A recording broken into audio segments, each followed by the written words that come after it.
सबसे बड़ी मिथ तो ये है कि यूएस वीज़ा सबसे मुश्किल वीज़ा है। तो सबसे पहले तो मैं ये बस्ट करना चाहता हूँ कि जो यूएस वीज़ा है सबसे आसान है, प्रोवाइडेड आपको ये मालूम हो कि आपका मकसद क्या है।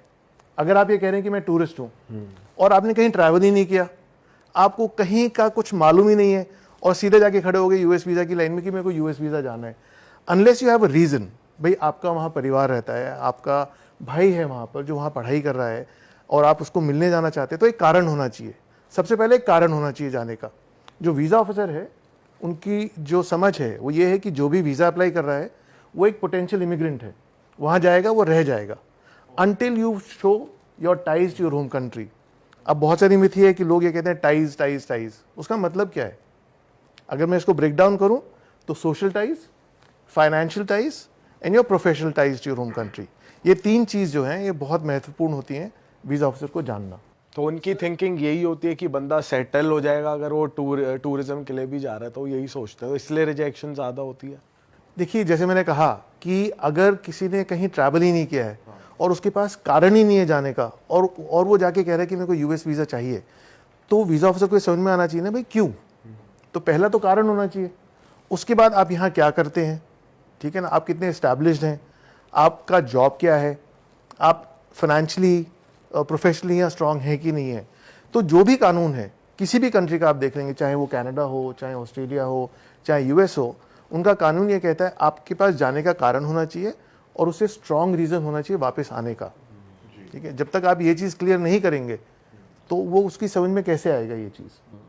सर ऐसा भी एक मिथ है कि पर्टिकुलरली 20 to 30 की एज में जो बच्चे होते हैं वो जाएंगे, वो तो पक्का ही रुक जाएंगे, क्योंकि उस एज में मतलब हमारे पास इंडिपेंडेंटली कोई प्रॉपर्टी ओन्ड नहीं होती जो हम दिखा पाएं, या बहुत सारे जॉब कर रहे होते हैं लोग जो इतना स्ट्रॉन्ग बैकग्राउंड भी नहीं दिखा पाते। तो उस केस में क्या सही रहता है, या उस केस में उनका नहीं जाना चाहिए, उन्हें रिजेक्ट ही करेंगे, क्या सीन रहता है? अब ये डिपेंड करता है अगर हम कौन सी वीज़ा कैटेगरी की बात कर रहे हैं। अगर हम बात कर रहे हैं स्टूडेंट वीज़ा की, तो यही एज ग्रुप है जिसके अंदर सबसे ज़्यादा वीज़ाज लगेंगे। राइट, एक स्टूडेंट को भी ये समझना चाहिए कि वो पढ़ने क्यों जाना चाहता है। करेक्ट। अगर हम टूरिज्म की बात करेंगे, जैसे मैंने अभी थोड़ी देर पहले कहा कि एक जो टूरिस्ट है उसको ये मालूम होना चाहिए, उसके पास एक कारण होना चाहिए जाने का और वापस आने का। राइट, अगर वो क्लैरिटी से वो समझाएगा वीज़ा ऑफिसर को तो 100% उसकी जो एप्लीकेशन है वो कंसिडर होगी।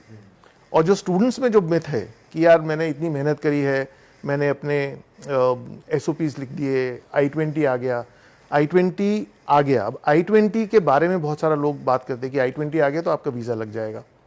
राइट, I-20 ज़्यादा करके लोगों को ये समझ में आता है कि जो I-20 है वो यूनिवर्सिटी से आ रहा है, पर अगर हम I-20 जो वहाँ का एडमिशन आता है अगर हम उसको ध्यान से देखेंगे तो वो आ रहा है डिपार्टमेंट ऑफ होमलैंड सिक्योरिटी और USCIS, United states citizen and immigration services. तो ये एक बहुत इंपॉर्टेंट वहाँ की एजेंसीज हैं जिनको ये मालूम है कि ये I-20 अक्रेडिटेड यूनिवर्सिटी से आ रहा है, जिसने वहाँ की गवर्नमेंट से वो परमिशन ली है कि हम इंटरनेशनल स्टूडेंट्स को बुला लें। एक हो गया I-20 आना, दूसरा हो गया जब हम वीज़ा अप्लाई करते हैं तो उसके अंदर हम कैसे क्वालिफाई करेंगे वीज़ा के लिए, वो भी स्टूडेंट्स को जानना ज़रूरी है। अब आपने वीज़ा फॉर्म भरा, आपने सारी फीस जमा कराई और आप वहाँ जाके लाइन में खड़े हो गए और वीज़ा ऑफिसर ने आपसे क्वेश्चन पूछे, क्योंकि इंटरव्यू बेस्ड है, इंटरव्यू सब्जेक्टिव होता है, आप क्या कह रहे हैं और मैं क्या समझ रहा हूँ, दो अलग चीज़ें हो सकती हैं। तो हमको ये समझना है कि वो क्या समझना चाहता है वीज़ा ऑफिसर। राइट, तो अगर हम उसको उस तरीके से समझाएंगे तो उसकी समझ में ज़्यादा बेहतर आएगा।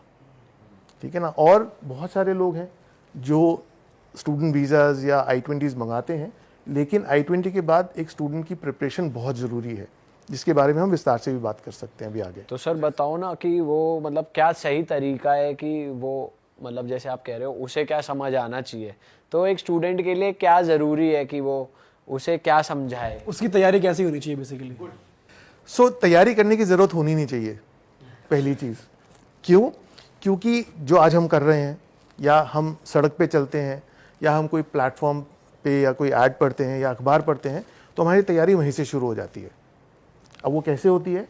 मान लीजिए कि अब जैसे मैं हूँ, मैं कंसल्टेंट हूँ, मेरे पास स्टूडेंट्स आते हैं from various walks of life. एक स्टूडेंट को मैं इंटरव्यू करूँगा जो जा रहा है डेटा साइंस के लिए, उसके इमीडिएटली बाद आ जाएगा कोई जो जा रहा है कंप्यूटर साइंस पढ़ने, एक दूसरा आ जाएगा जो मैनेजमेंट करने जा रहा है, एक फाइनेंस करने जा रहा है, एक ऑपरेशंस में जा रहा है। अब मैं इतनी सारी पढ़ाई तो नहीं कर सकता, तो कहाँ से ये नॉलेज आती है? बात करके। समझ के एनवायरनमेंट में क्या हो रहा है। एक छोटा सा एग्जांपल देता हूँ, फिर उनकी तैयारी बताऊँगा।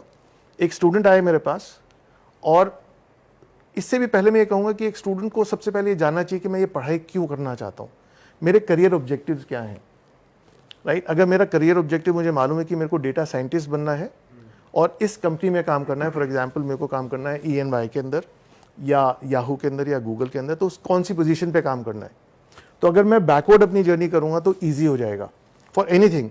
हम लोग रोज़ ये करते हैं लेकिन भूल जाते हैं, राइट। अब जैसे मेरे को गुड़गांव से नोएडा आना था, तो पहले मैंने सोचा कि मेरे को नोएडा जाना है, फिर मैं गाड़ी में बैठा, फिर टाइमिंग करी, नॉट कि मैं गाड़ी में बैठ गया और फिर सोचा अब चलते हैं कहीं, राइट। तो सिंपल उसको रखेंगे, जितना सिंपल रखेंगे उतना ईजी हो जाएगा। ओके, अब डेटा साइंस पढ़ना है, डेटा साइंस में मुझे क्या क्या पढ़ना है, मेरे कोर्स में क्या आएगा, मेरा करिकुलम क्या होगा, इसके करियर ऑब्जेक्टिव्स क्या होंगे, उसके बेसिस पे मैं यूनिवर्सिटी ढूंढूंगा। ठीक है, अब जैसे मैंने शुरू में कहा था कि बहुत सारे लोग यूनिवर्सिटीज़ आप जाओगे, वो बोलेंगे इस यूनिवर्सिटी में चले जाओ, लेकिन एक स्टूडेंट को ये मालूम होना चाहिए कि मैं इस यूनिवर्सिटी में जाऊँ तो क्यों जाऊँ, वहाँ पे ये पढ़ाई हो रही है कि नहीं हो रही है, वहाँ पे जो प्रोफेसर्स हैं वो ये चीज़ पढ़ा रहे हैं, उन्होंने क्या रिसर्च करी है, राइट। तो फिर आपको कोर्स कंटेंट पता चलेगा। अब वीज़ा ऑफिसर पूछेगा what is the purpose of your visit.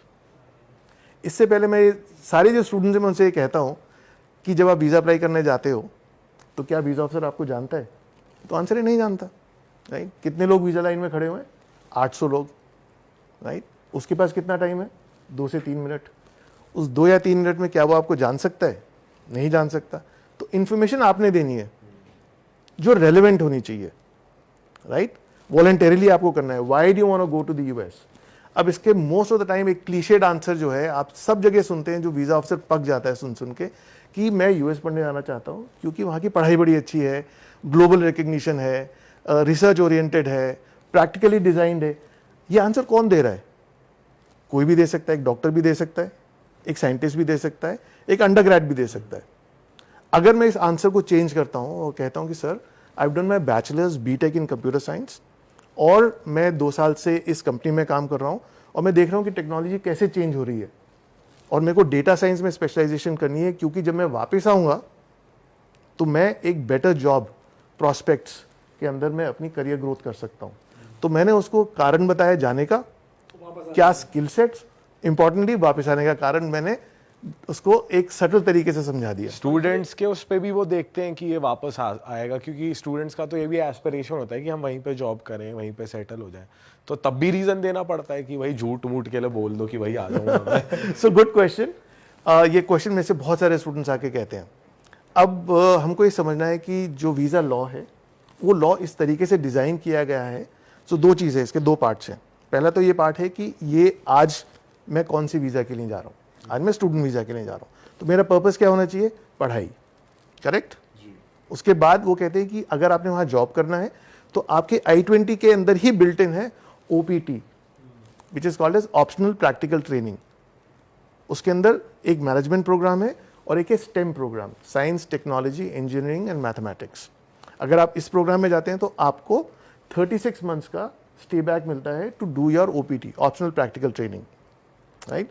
तो वो अलाउड है, करेक्ट। और उसके बाद अगर आप इतना कंट्रीब्यूट कर रहे हो एक कंपनी के लिए, तो कंपनी आपके लिए H1 फाइल करेगी, करेक्ट। तो वो एक प्रोसेस है ना, अगर उस प्रोसेस पे वो ध्यान रखेंगे तो प्रोसेस होगा। लेकिन आज मैं कौन से वीज़ा के लिए जा रहा हूँ, आज मेरी इंटेंशन क्या होनी चाहिए, स्टडीज़। सो मेरे को क्या प्रोजेक्ट करना है, that I am going to study there and I want to come back, not that I will come back, I want to come back because of these reasons. हमको अपनी इंटेंशंस क्लियर करनी है कि मेरा career objective clear है। Sir student visa के लिए ऐसा भी कुछ होता है कि जिस बंदे ने अपने पढ़ाई के लिए खुद पे लोन ले रखा है, तो वो क्या रोल प्ले करता है वीज़ा अप्लाई करने के लिए? Again it's a very good question, क्योंकि बहुत सारे क्वेश्चन स्टूडेंट्स आते हैं और बहुत सारे अगेन प्लेटफॉर्म पे ही लिखा हुआ है, डिजिटल प्लेटफॉर्म पे, कि अगर आप एजुकेशन लोन लेंगे तो आपका वीज़ा आराम से हो जाएगा, करेक्ट। अब हमको इसमें डिफरेंशिएट करना है between the availability of funds, right, which you can show through education loan. Visa law क्या कहता है, store strong ties to your home country. Strong ties का क्या मतलब, social ties, financial ties, and then your professional goals. Financial ties, अगर आपने loan लिया भी है तो भी आपको ये बताना है कि आपके पेरेंट्स सक्षम हैं, उनकी एक। अब कल्चरल डिफरेंस क्या है, इंडिया के अंदर हम लोग काम करते हैं, पैसा जोड़ते हैं, घर खरीदते हैं, शादी करते हैं, तो हमारा एक प्रोसेस है। अब कल्चरल डिफरेंस क्या है अमेरिका में, खर्चा पहले करते हैं, तभी वो रोते रहते हैं ना कि हमको बिल्स जमा करने। अगर वो कह रहा है, जो अमेरिकन है जो इंटरव्यू ले रहा है, अब वो ये कह रहा है कि यार पहली चीज़ तो ये 18 साल से ऊपर है, राइट, इसके पेरेंट्स इसको सपोर्ट कर रहे हैं, उसको तो यही नहीं समझ में आता कि क्यों कर रहे हैं, करेक्ट। पर ये तो इंडिया है, यहाँ तो हमारा कल्चरल फैब्रिक ही ऐसा है कि अगर आज मेरा बेटी की शादी भी हो गई है या अब मेरी माँ है, वो आज भी मेरे को सपोर्ट करेगी, मैं अपने बेटे को सपोर्ट करूँगा, ये कल्चरल डिफरेंस है। तो अगेन वीज़ा ऑफिसर को क्या समझाना है, कल्चरल डिफरेंस हो गया ना। अब मैं बोला आई have taken an education loan, वो बोलेगा अच्छा ये इसने लोन लिया है तो ये वापस कैसे करेगा, तो हो सकता है वहाँ जॉब करेगा। तो एक्सप्लेन करना है कि हमारे मॉम डैड केपेबल हैं, एग्जैक्टली, को पे बैक कर देंगे। करेक्ट। नहीं तो उसमें क्या बोलेंगे, that my family is gonna take care of my expenses, my family has an annual income of so much, annual income उनके लिए ज़रूरी है, right. We have savings and investments of so much, we also own properties worth so much. In addition to this I have taken an education loan through which I can pay the tuition fees, right. आपने financial ties establish कर दी। अगर मैं savings और investments भी ले जाता हूँ तो भी मेरे पेरेंट्स का सर्वाइवल है यहाँ पर, तो ये समझना ज़रूरी है। क्योंकि बहुत प्रोपोगेट करते हैं कि आप एजुकेशन लोन ले लो, डिसबर्स कर लो, ठीक है ना। वो समझना पड़ेगा कि माइंडसेट क्या है। बेसिकली ऊपर से बात नहीं करनी, डिटेल में समझाना ऑफिसर को बैठ गया तो वो समझेंगे और फिर वीज़ा रिजेक्ट होने के चांस कम है।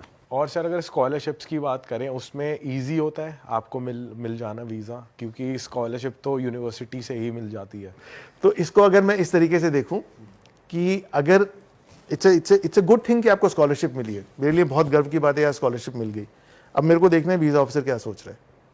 अगर मैं कहता हूँ why have you chosen this university, I have chosen this university because I am getting a scholarship, इसका मतलब कि आपके पास अच्छी यूनिवर्सिटीज़ भी एडमिशन्स थे, लेकिन आपके पास फाइनेंशियली आप इतने स्ट्रांग नहीं हो, इसलिए आप कॉम्प्रोमाइज़ कर रहे हो। ये एक सोच हो सकती है, राइट।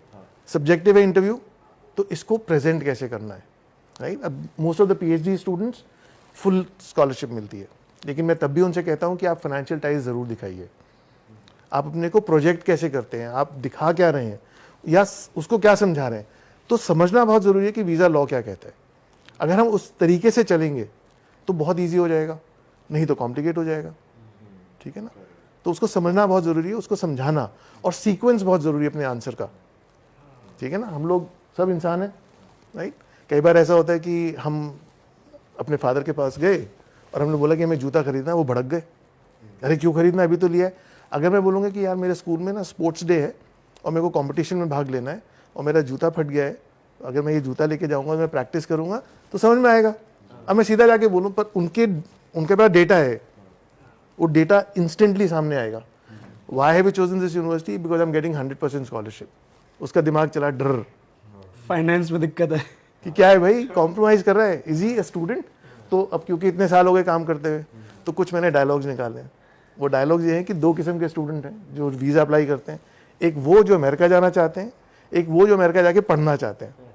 तो फर्क है कि नहीं। ये वाले ज़्यादा हैं कि जो सिर्फ जाना चाहते हैं। नहीं यार, मैंने ना अब रिसेंटली मैंने बहुत चेंज देखा है, बहुत चेंज देखा है।